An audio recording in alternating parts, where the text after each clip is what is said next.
So, ngayon guys, after natin gumawa ng siomai, so ngayon, gagawa naman ako ng lumpiang Shanghai. Meron ako ditong pabalat. At least ito, nakabili ko ng pabalat kanina. Kasi, madali lang hanapin kasi ito yung ganitong pabalat. At syempre, ito, isa-isay na natin siya. Masarap to, lumpiang Shanghai. Ayan. Isa-isay natin. Na-mix ko na nga pala tong minced pork, carrots, onion, garlic, tapos may egg. Tapos, yung seasoning, yun. Para makagawa tayo ng lumpiang sariwa. Kuha tayo ng lumpiang sariwa. Hindi ko alam kung pwede ito pang siomai, yung wrapper na ganito. Parang hindi yata pwede ito kasi pang fry ito eh. Pang fry lang siya. Itong wrapper. Hindi siya pwede yung pang steam, I think. So,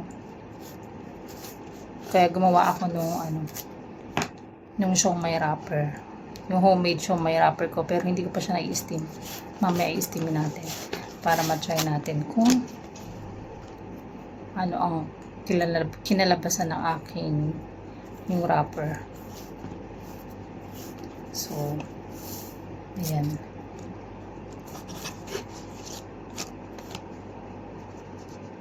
Medyo siguro marami-rami din ito magagawa natin na lumpia. Isa lang naman ang makakain. Pero sabi nila may typhoon daw ngayong 10 o'clock, pero sana wag nang dumating ba, kasi almost G11 na, pero wala naman, walang ulan na. So sana tuloy-tuloy na yan, wala na sana dumaan na typhoon, walang bagyo ba.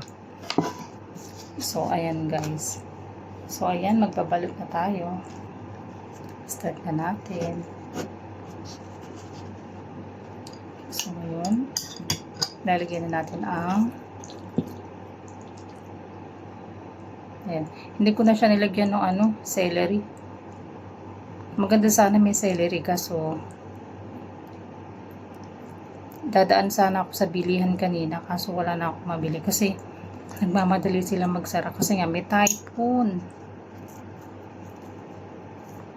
Sa kapag may typhoon dito talaga panic buying ang mga tao. Alam nyo na, takot magutom.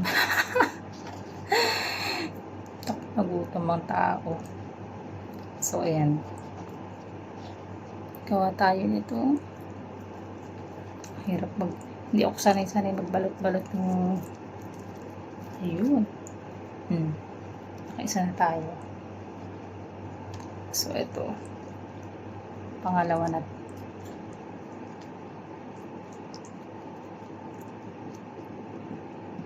Pag na natin lagyan ng celery, okay na yun.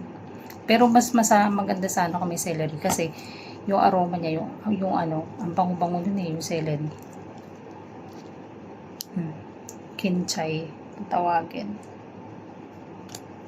Ay, parsley pala siya. Parsley ba? Kinchay. Yeah, basta yun na yun, kinchay kung tawagan sa Pilipinas, kinchay. So ayan, pag talaga inano mo na siya, mabilis na. Naka-3 na ako. So ayan,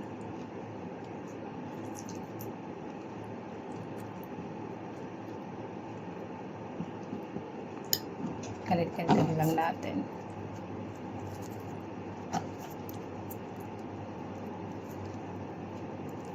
Alam mo, pwede naman ito bukas sa handaan. Ito ang number 1 na tinitake away nila. Ito yung unang-unang binabakbakan lalo na sa handaan, sa mga may okasyon. Ang unang tinitingnan nila ay yung Shanghai, kung meron bang Shanghai. May lumpiang Shanghai ba? Kasi ito yung masarap. Lumpiang Shanghai. So, ayan.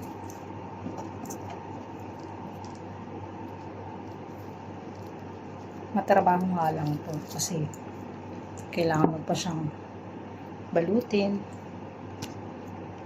Yun, samahan ko guys magbalot ng Shanghai.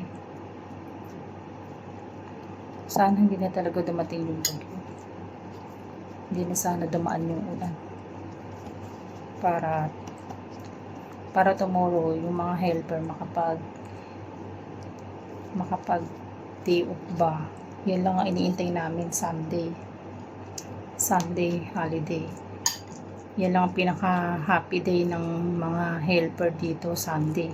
Tapos nagka-typhoon pa, so mag-i-stay home yung mga helper, mag-i-stay home kami. Kaya ito ako, luto-luto lang tayo. Yan, mukhang marami-rami din magagawa ako. May nagawa na akong 2, 4, 6, 7. Siguro mga 10 to. Pero try natin. Madami-dami din siya.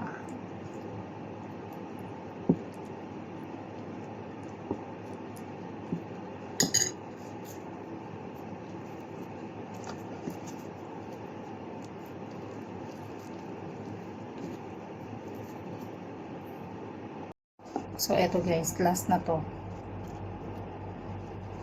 Ayan. Ito na yung pinaka-last na binabalot ko. Ayan. So, nagawa ko is 2, 4, 6, 8, 10, 12 pieces. So, i-fry na natin. So, ayan guys. Ipafry na tayo ng lumpiang Shanghai. Di-deep fry natin. Yung cooking oil naman na gagamitin natin ay olive oil naman yan.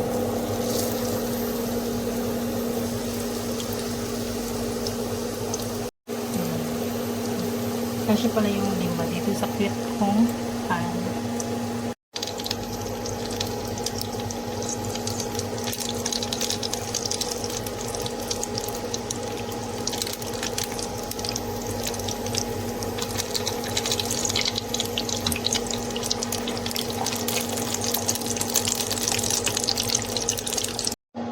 So, ayan guys, nahangin ko na siya. So, magsasalang ulit tayo.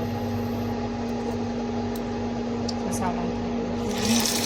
Lulutuin.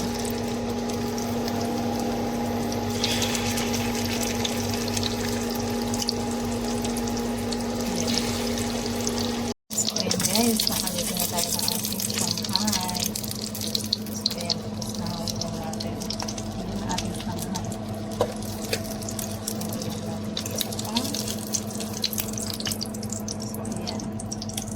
Ating lumpiang Shanghai. So, ito na guys, ang ating lumpiang Shanghai. So, ngayon, tikiman time na. Try natin. Siyempre, meron tayo ditong ketchup. Try natin. Medyo mainit pa.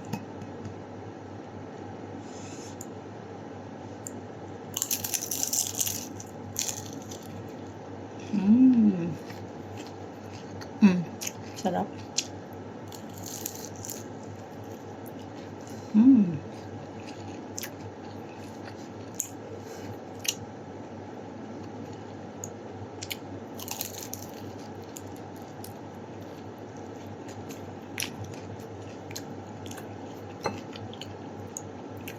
Ang lumpiang Shanghai talaga hindi nakakasawang kainin. Babalik at balikan mo to.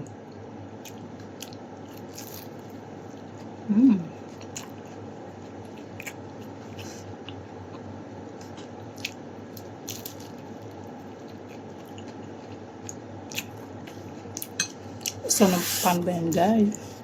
Thank you for watching.